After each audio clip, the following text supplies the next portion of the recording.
Gepleýär Azatlyk Radiosu, eferde maksat Ataýew bilen habarlar gündeligi. Täze ýylyň öňýany daşowdyň bazarlaryna ými tönümleriniň bahalary ýene ýokarlanýar. Daşowdy welaýatynyň bazarlaryna soňky bir hepdäniň dowamyny azy haritlaryň bahalary ýene-de gymmatlady. Bu barada Azatlyk Radiosynyň welaýatdaky habarçysy 17-nji dekabrda habar berdi. Onun maglumatlaryna görä daşowdyň baý bazarynyňky käbir haritlaryň 1 kilogramynyň bahalary şeýle.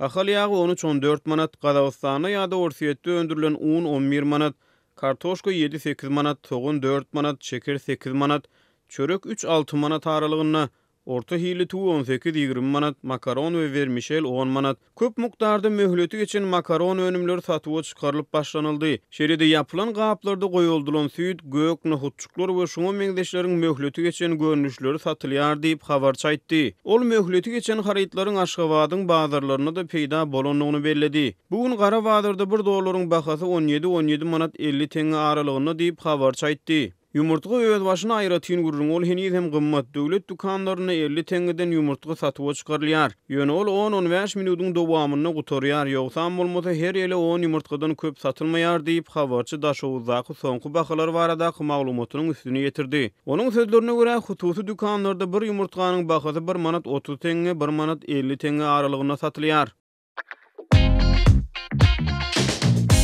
Türkmenistan'dan Azatlyk Radiosynyň azathabar.com websaytyna Sayfon 3 proxy ulgama arkaly howpsuz ýagdaýda girip bilersiňiz. Sayfon 3 dowamly özgörýär. Şonuň üçin ony her 2 hepdeden täzeläp durmagy unutmaň.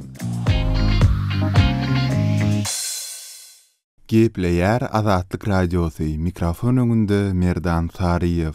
Prezident Gurbanuly Berdimuhammedow 14-nji dekabrda geçiren hökümet maslahatynda 2 resmi bir känç yglan etdi, 2 resmini wezipesinden boşatdy. Olaryň iste kemçiliklere ýol berendigi we düýpli kemçiliklere göýberendigi aýdylýar. Wezipeden boşadylan resmiler babatda aýdylan berk sözler olaryň garşysyna iş gozgolmak ähtimallygyny isara edýär. Mysal üçin Senat boýunça vice-premier Kerim Durdumuradow öz tawinligyndaky ministerlikleriň we pudok edaralarynyň işiniň düýpli yaramazlaşmagyna ýol bermekde, garlykdaky Kali karhanasynyň beýleki pudok edaralarynyň mali meselelerini çözüp bilmezlikde aýplandy.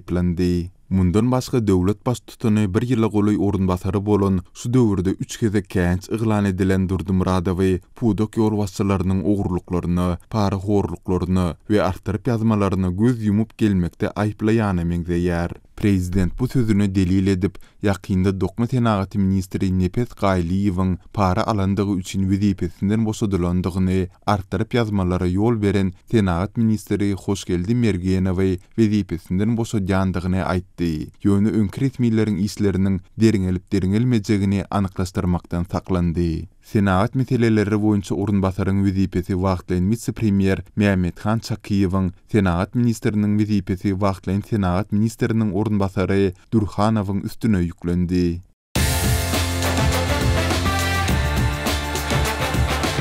Дорогие радиослушатели, информация «Радио Азатлык» теперь доступна и на русском языке. Наш сайт на русском rus.azathabar.com.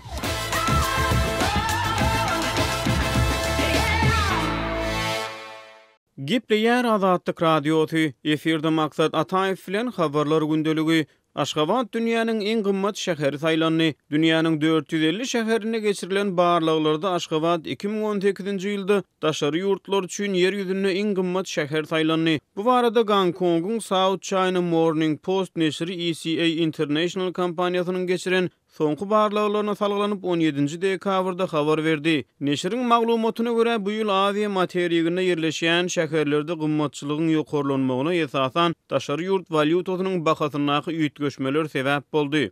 Kompaniýanyň 2017-nji ýylda geçiren barlygyny Aşgabat gymmatçylykda dünýäde 146-njy orunyna ýerleşdirilipdi. Geçen ýyl dünýäde 146-njy oruny eýlen Türkmenistanyň paýtagty Aşgabat bu ýyl dünýäniň en gymmat şäheri boldy. Ýurtdaky ykdysady krizisiň ýitileşmegi bilen valyutanyň gara bazardaky narhy aşa ýokarlandy.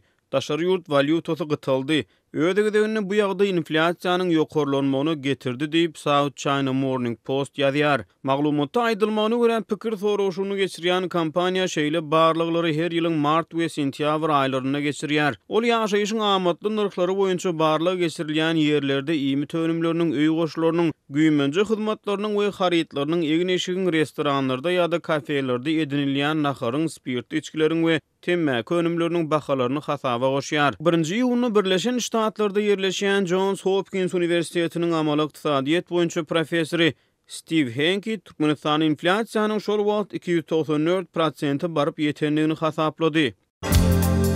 Adatlyň Telegram sosial ulgamyna sahypasyna ýazylaň. Bizi gözlegi bölümine Adatlyk radiosu ýazyp tap bilersiňiz. Biz bilen Telegram arkaly goşmak belgisi 420 724 168 983 we goşmak belgisi 420 773 797 383 telefon belgileri bilen habarlaşyň. Biz siziň şahsiýetiňizin gizlin saklanjakdygyna kepillik etýäris.